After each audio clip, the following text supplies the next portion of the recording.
What's up, everybody? Steven here, music teacher. I got a comment on a video earlier about teaching a child who knows nothing about music. I uploaded my first music lesson video earlier today where I got into sharp and flat and the chromatic scale. And I made a couple comments in that video about how I will try to get the child to, or the adult to understand the concepts of sharp, flat, half steps, and the chromatic scale as soon as possible.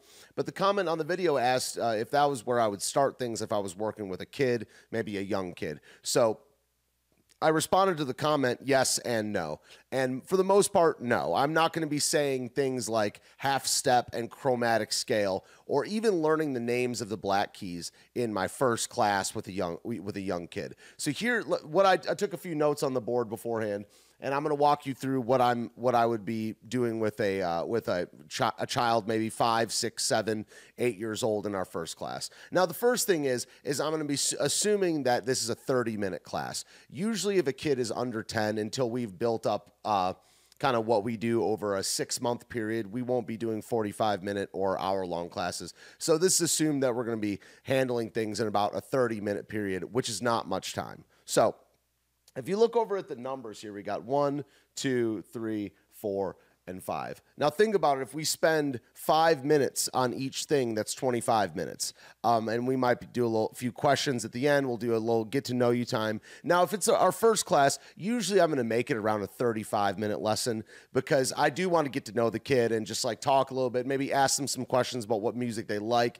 I'll play a little something for them. That'll be kind of an intro 5 minutes. But then in subsequent lessons, we'll just do a clean 30 minutes where we get right down to business after initial greetings. So assume the kid knows absolutely nothing. The first thing that we need to start doing is understanding what up and down on the piano is. But usually if I were to do an assignment before or an exercise before number 1, I'm going to be doing like, hey, just play anything you want. And kids like doing that. It's like, just play anything you want. Usually they're going to make a bunch of noise on a bunch of different keys, and it's going to sound really bad. You're not going to say that, obviously. But, kids are just going to be like, ba-da-da-da-da, it's like, cool, all right, sweet. Now you're going to get them to try to play one note. Now, one thing I will say, I probably should have done, dang it, where's my, I'll just do it not on the board, and you guys will get it.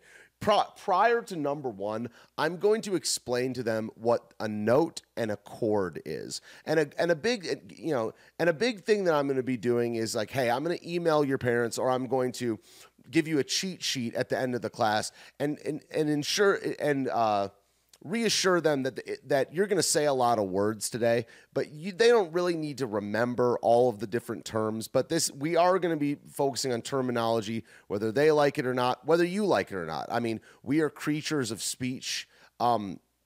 So we're going to be learning terms. So first things first is you're going to get them to understand what a note is. Hey, play one note at a time, little Jimmy. Okay. All right. Play a black key one at a time.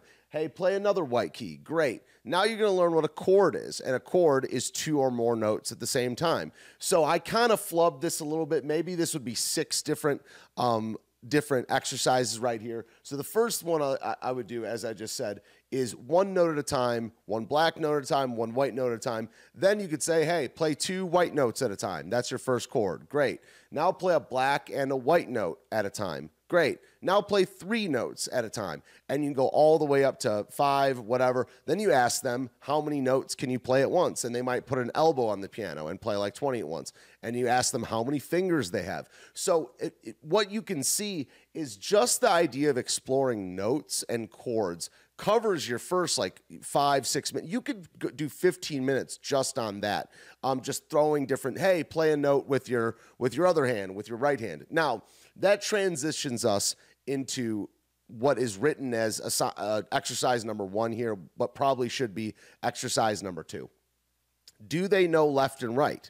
Some kids are good on that, some kids aren't. And you show them what your right hand is, what your left hand is. You can show them the L thing, and that's how you can, like, the actual L is your left hand. So that's another thing. It's like they've got to understand right and left. If they don't, you say things like this way and that way. But my point is that you eventually are going to have to get them to understand that right is the same thing as up. and left is the same thing as down. And eventually, if they're more mature or whatever, you can introduce the concepts or just the words sharp and flat. You can say, hey, right is up, and you don't have to remember this for this week, but I'm just letting you know eventually I'm going to be calling right sharp, okay? And they can forget that or not, but at least you've covered it. Also, flat is down. And here's another fun assignment that you can do when working with a kid. You can practice them making their voice high and low. Kids always like doing that. And what I do is just, I'm like, okay, well, I'm going to teach you something about up and down. Can you say hello? And they're like, hello, or hello, whatever, wherever their voice is at. And then you're like, can you make your voice really squeaky and say hello? And they know that's up. And then I'm like, can you make your voice really low, like hello, hello? And they make it nice and low. And you get them to understand and start to associate up with sharp or right, down with left and flat, okay? That is it. So if we talk about just covering notes and chords, then up and down, left and right, you're talking about a solid 8 to 10 minutes, depending on, and also if they get it right away, have them do it again. Do the hello exercise again, do the one note or two note or play a chord. You can repeat things several times and they'll appreciate that, and so will the parents, okay? Which leads me to the next assignment. So they understand notes and chords. They understand left, right, up, and down at this point. And then we do what I call the 2-3 drill. Okay, I don't have my camera pointed at my piano right now, but you can be like this. Hey, can you play?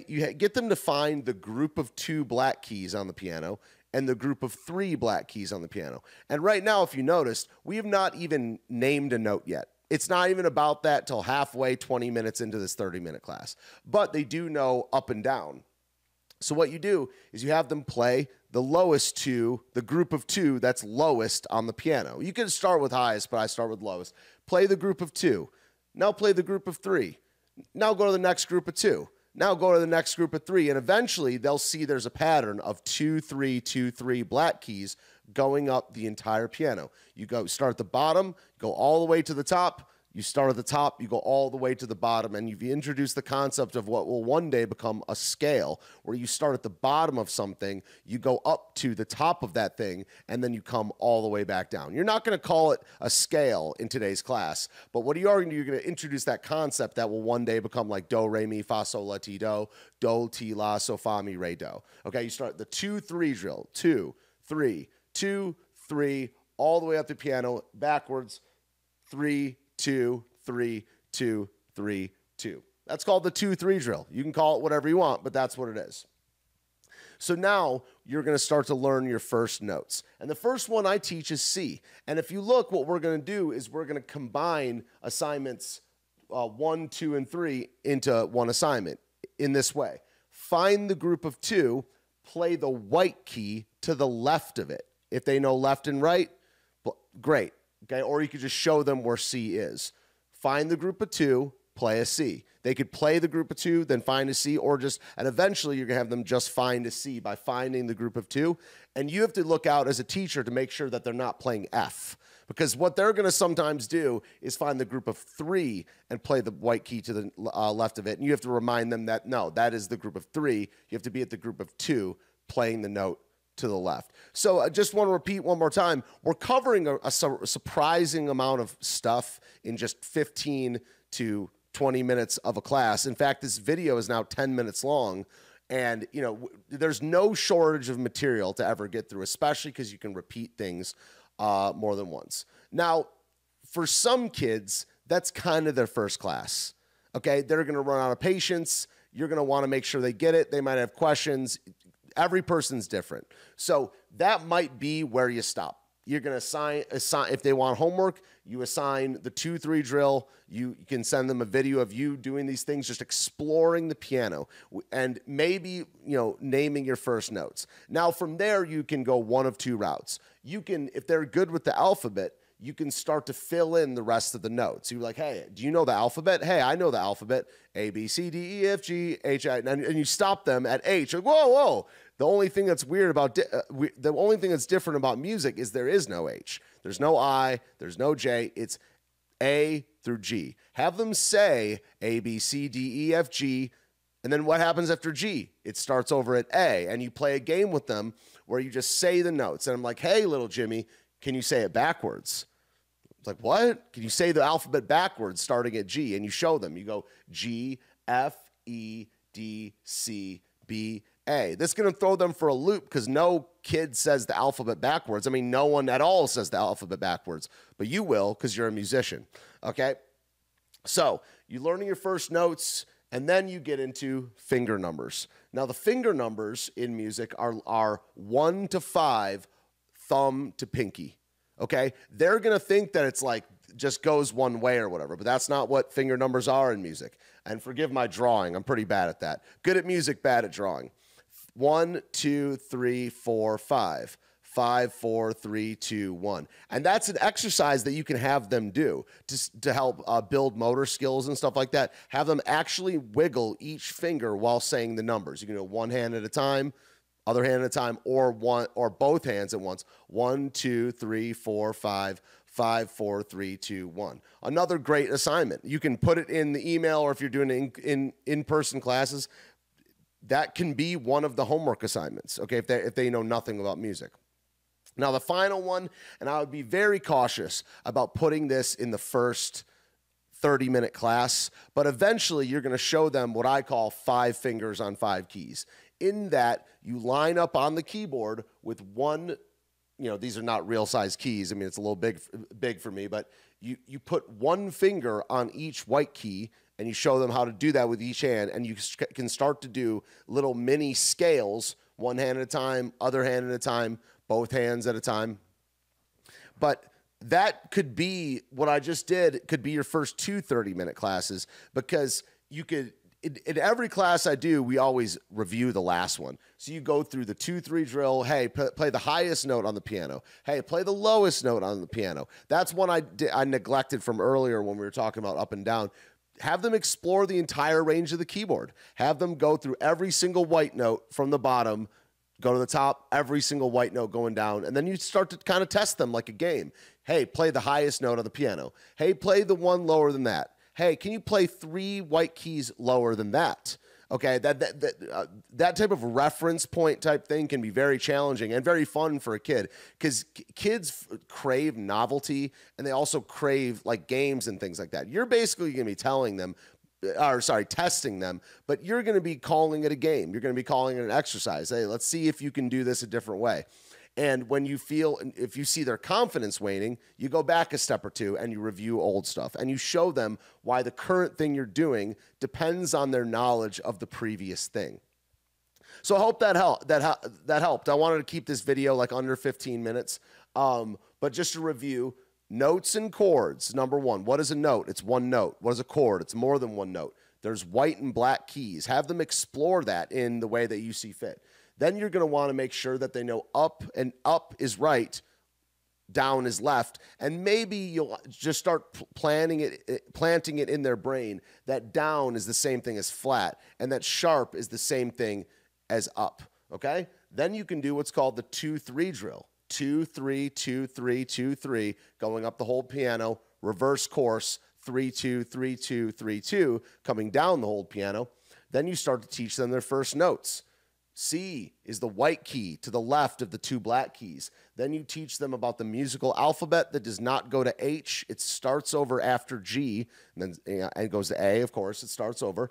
Then you can start to introduce, and like I said, that might be lesson number 1. But if there's time, you get into finger numbers. You draw these badly drawn hands over here that do the fingers from thumb to pinky, 1 to 5, and have them actually count them out with their fingers, counting the numbers.